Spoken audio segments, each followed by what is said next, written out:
1963. A dashing, enigmatic assassin had been recruited by a shadowy group called OAS to take out the French President Charles de Gaulle. He was the Alfa Romeo sports car driving playboy, dubbed simply the Jackal. It's October 1981. And a world away from the swank roos of Paris and the south of France, a skinny schoolboy from Dunedin is undertaking a similar mission. The behest of a mysterious Englishman known simply as the Snowman. This is no gabardine-wearing killer with a taste of the good life. He lives in a rundown flat and is wearing a flannel shirt from Woolworths, over which is a generic tracksuit. His mode of transport is a borrowed 10-speed. This hired killer resembles more a character from Enid Blyton. His target is on a nationwide tour of New Zealand. Queen Elizabeth and Prince Phillip would be in the city later that afternoon. In Paris, a disguised Jackal persuades a policeman he needs to enter the cordon. Inside his crutch is a high-powered rifle designed specifically for this mission, the weapon that will dispatch de Gaulle.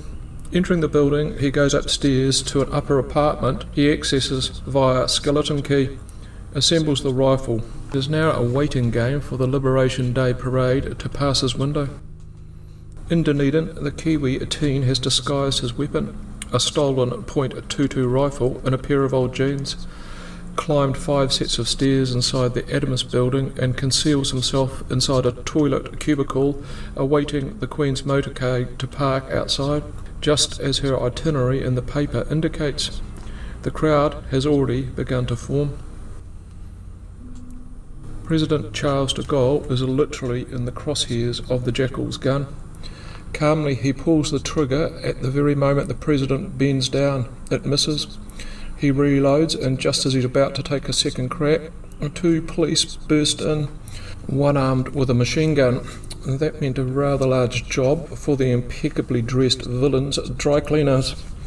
Positioning himself at the window on the 5th floor of the building, his sight partly obscured by the structure, the blonde-haired Otago's teen spots the Queen exit her Land Rover to meet and greet the throngs, lining up Mrs. Windsor as best he can through the limited profile offered by the toilet window. He fires a single shot that falls well short of its intended target. At the same time, miraculously misses the bystanders as well. He realises at this distance his gun is underpowered and any further attempts would likely be futile. Now she is moved out of his limited view. He ditches the gun and retires, cycling home, knowing the discharge of the gun would have been heard by hundreds of locals and the large police detachment, satisfied this would make the news around the world. One of those recollections, of course, is the fictionalised movie version of Frederick Forsyth's novel. The other, or at least many aspects of it, occurred. The man behind the Otago incident was Christopher Lewis, a psychopathic criminal who will go on to murder a mother of 3 by bashing her head in with a hammer. Freshly following on from the controversial 1981 Springbok tour, this was an incident that neither the police nor the government wanted publicised. If it came to light someone had attempted to kill Queen Elizabeth II, you could kiss goodbye to future royal tours. The somewhat inadequate security would be exposed, meaning heads would roll. The New Zealand Police Force's name would be tarnished globally. What's more, New Zealand's reputation as a safe tourist destination would be ruined forever. The police were now running defence at the behest of the government and their own leadership, needed to first placate the press and the public who were asking about the shot they heard. Thus, at the same time the police were undertaking a search for the shooter, and they were explaining away the gunshot variously as a council sign falling over and firecrackers. They didn't need to look far to focus on Christopher Lewis, and they knew him well. 7 days after he had fired from the building, Lewis was brought in for questioning. Not for the shooting though, rather an armed robbery of the Andersons Bay post office. Threatening the 2 staff at the post office with a shotgun was small fry in Lewis's mind, a robbery he undertook with 2 schoolmates from Otago Boys High over a morning break, cycling to and from the scene on bikes and being back in class in time for the next lesson. Schools like this are always keen to trumpet the achievements of notable old boys. Stick your chests out, Otago boys. A chagrin Lewis was looking forward to the charges of treason. In his mind, he envisioned a show trial with the world media in attendance. A mind, by the way, which had been adjudged to be imbalanced after a prior bungled carjacking attempt had seen him consigned by the courts to treatment inside a mental health institution just 9 months prior. Rather than lying to the Dunedin police about the status on the 14th, Lewis readily admitted his role, and the following day took the police over the proceedings in meticulous detail, including the recovery of the .22, and dropped a bombshell that he was about to have a second shot when 2 policemen got in the way, goaded the police to charge him with treason. The police, though, had no intention letting the cat out of the bag now they had painted themselves into a corner about the shot that had rung out. He faced 17 charges. At the top was aggravated robbery, not attempted murder. Bundled below the attempt on the life of the reigning monarch were the relatively minor infractions of public possession of a firearm and the public discharging of a firearm. When Lewis found out his assassination attempt was getting the whitewash treatment and he may miss out on his 15 minutes of fame, rather than being delighted at not getting his neck lengthened, he was peeved, telling the police, "Only 2 charges? What? Shit.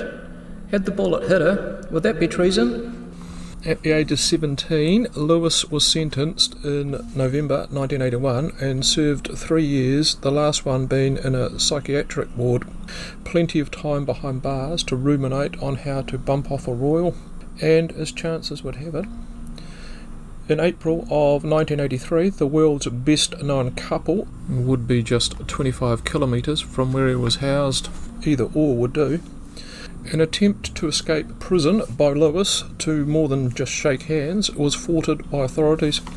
Police had unwittingly created a Frankenstein monster, or one that needed to be closeted away.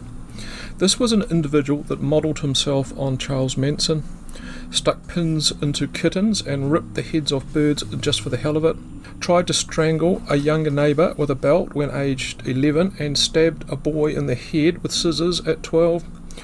On your screen is a list of the crimes he was convicted of. Bear in mind, he was born in September 1964. I will get to the alleged murder at the end.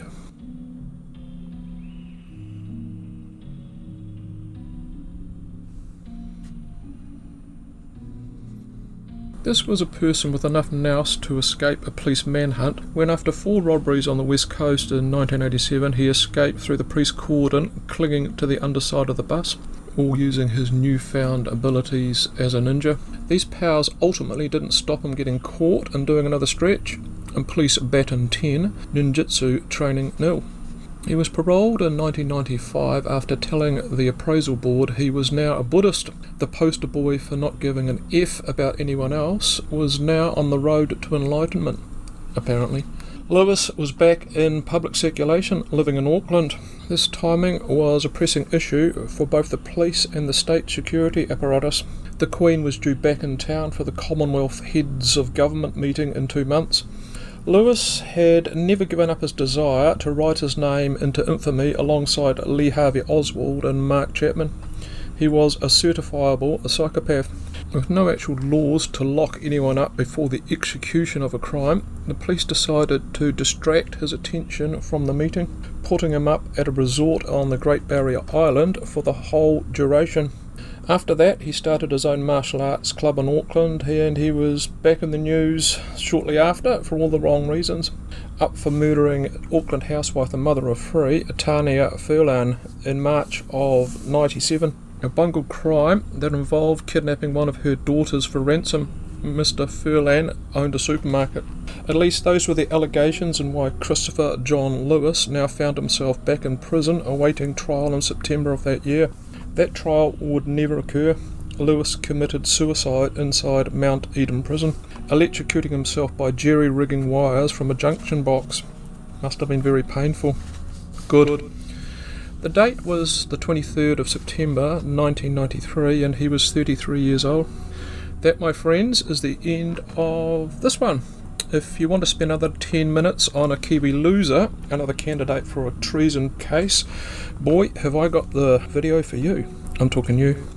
Mark Taylor, the bumbling Kiwi jihadi. Look at Mr. Tough Boy doing the standard Osama bin Laden pin-up pose. Next one, he's in a swimsuit. Only when the bullet started to fly, people started to lose an eye, not just the ones in the town square for stealing a loaf of bread. Drones were taking out his newfound role models. Mark went all blubbery. Last I heard, he was in a Kurdish jail. And the wiring in those prisons, look, it's bound to be dodgy as. If there are any DAB electricians viewing this, perhaps you could send him some home DIY instructions. Link for that video below. Thanks for making interesting things happen. New Zealand history is worthy of a greater audience and preserving. You can help me out here by sharing. I'll spot you next time. Bye for now.